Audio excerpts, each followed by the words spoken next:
Anthropologists still study pygmies today, and for good reasons.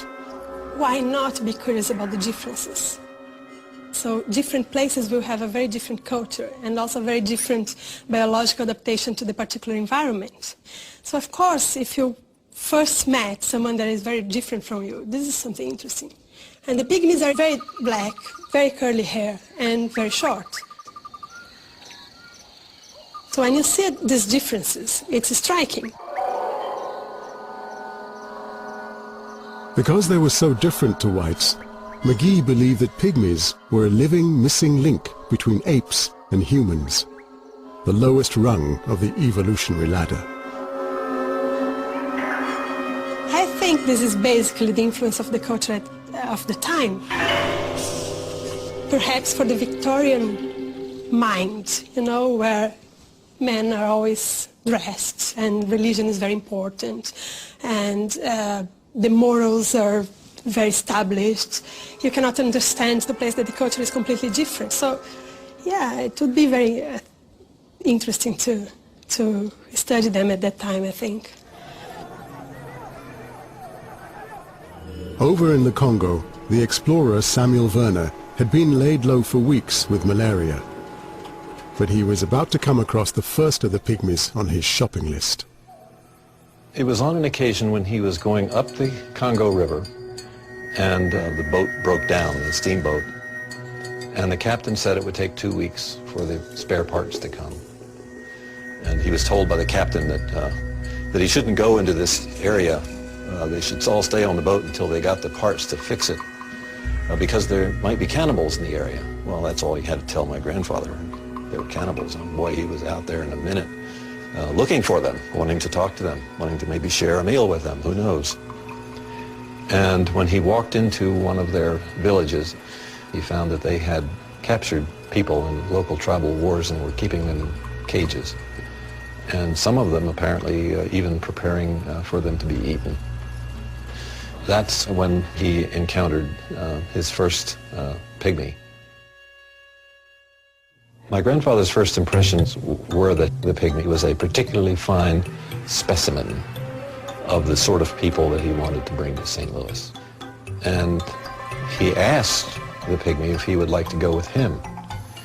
The pygmy expressed that he'd rather take his chances with St. Louis than suffer being eaten by the cannibal tribe. My grandfather traded a roll of brass wire and some salt for the pygmy's freedom. The pygmy's name was Otabenga. I mean, I don't know for sure, but I think he had never seen white people before. And Werner offered him some water, and that sort of created an initial good impression.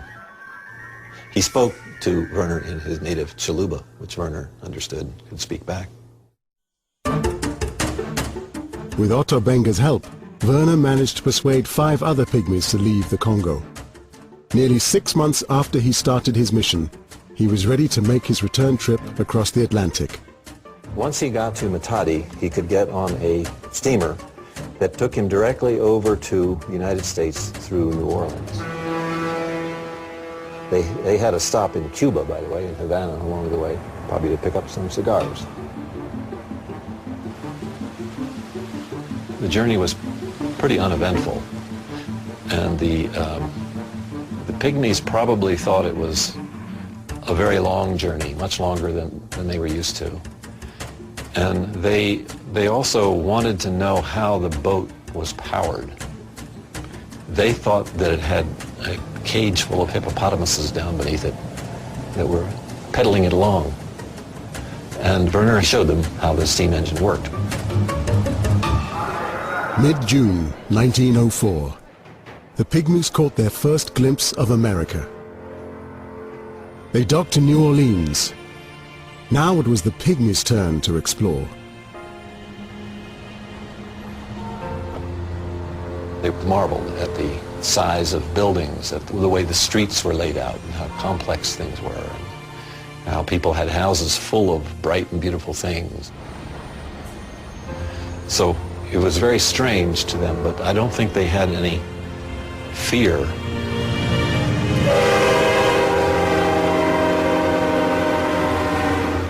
While Werner recovered from his malaria, he sent the pygmies to St. Louis by rail. Of course, that too was an amazing thing for them to be on a railroad train. In St. Louis, the pygmies would be the anthropologist William McGee's most important example of an inferior race. But Werner, the explorer who'd lived among the pygmies, had come to a very different conclusion about them.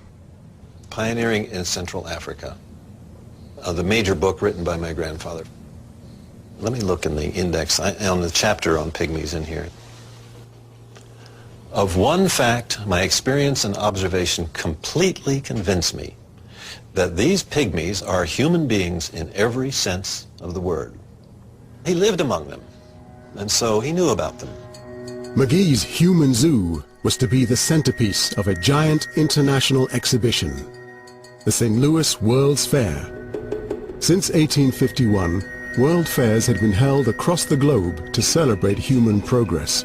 They showed off the latest in culture and new inventions. In St. Louis, the first ice cream cone and Dr. Pepper soft drink were unveiled to the world. The fair would last 7 months, but today there's almost no trace left of this extravaganza. Well, we would be about at the center point of our fabulous fair right here. We would be standing right next to Festival Hall, which was the huge auditorium with the huge dome larger than St. Peter's in Rome. People would come here and just take in the lovely view. And then below us is the Grand Basin. That would have been dotted with all sorts of gondolas, swan boats, little lagoons would go off to the side to some of the other palaces. You could go around the fair on a donkey. There were even people on a giant turtle. There was an Irish village, Tyrolean Alps. Actually, they were artificial mountains that were constructed in the background. 20 million people visited our fair, so every day there would be hundreds of thousands of people here.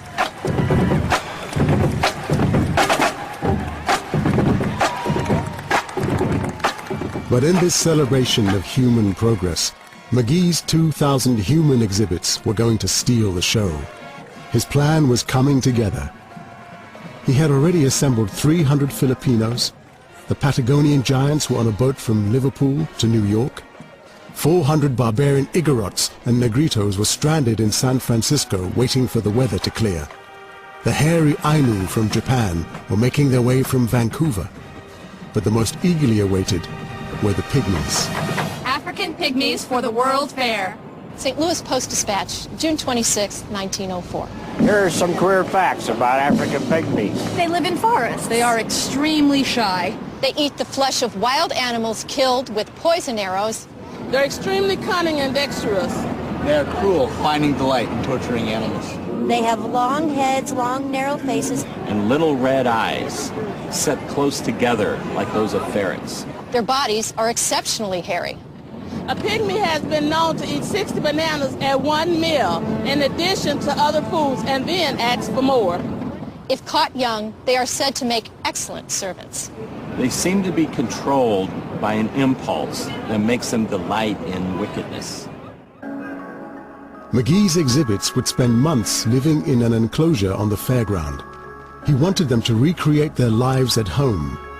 They built houses, cooked authentic foods, kept animals they'd brought with them, performed traditional ceremonies and dances, and they wandered amongst the other exhibits. For visitors to the fair, it seemed as if the whole world had come to St. Louis, and the anthropological lessons were clear. In many ways, it was a cool idea. The visitors would come and see contrasts. And so this is the people from Patagonia, and so you can see he wears shoes, and he's got trousers on and suspenders.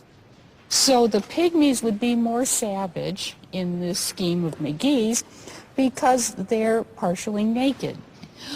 McGee thought that the pygmies looked like gorillas. They had a darker skin, which looked like gorillas' dark hair or a chimpanzee's dark hair. They also had some ceremonies that would imitate the sounds of chimpanzees. But for McGee, it wasn't just the pygmies' appearance that betrayed their inferior racial type. but their behavior. They had certain kinds of religions that were thought to be really primitive.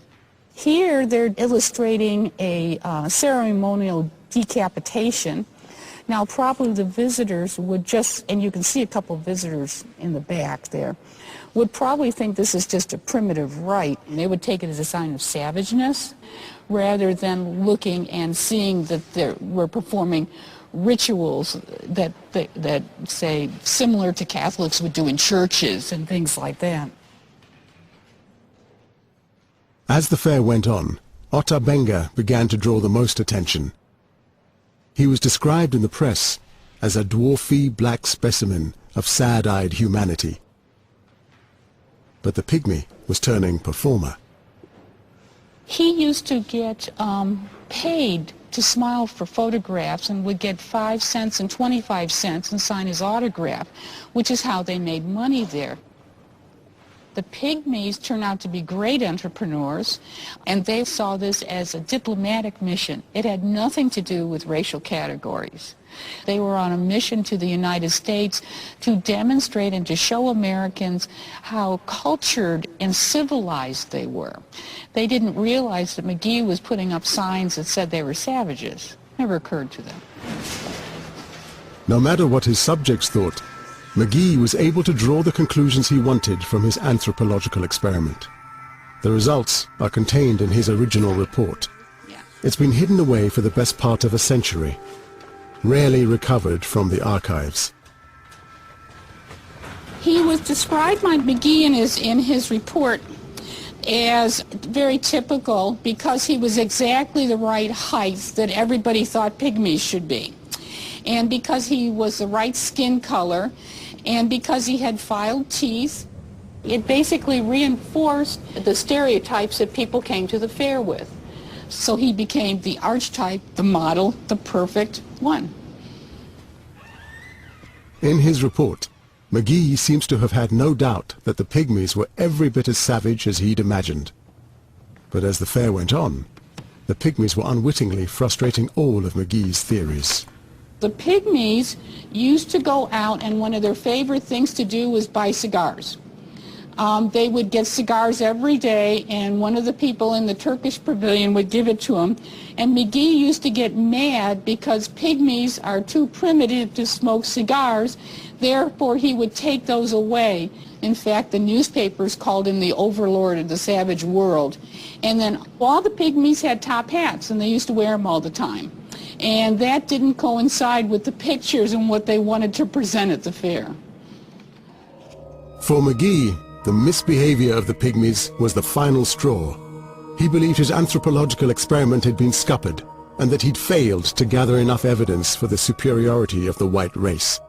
A year after the fair, he would turn his back on humans and choose to study rocks instead.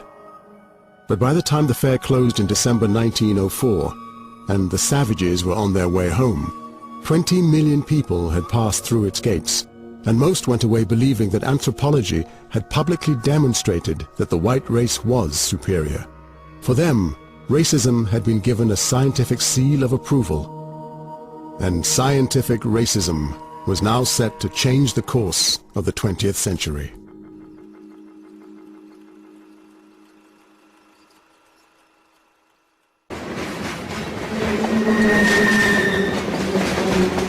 For almost a year, Ota Benga and the other pygmies had lived in America, exhibits in a human zoo. In 1905, the explorer Samuel Phillips Werner took them back to their home in the Congo. But Ota Benga found that he had no home to go back to. He thought he would rejoin his tribe, which he found had been completely eliminated. So Werner suggested that maybe he would get along with the Pt.2, and he, in fact, married a young woman from the Pt.2, and she got bitten by a poisonous snake and died. And then the Pt.2 rejected him as being a bad influence on them.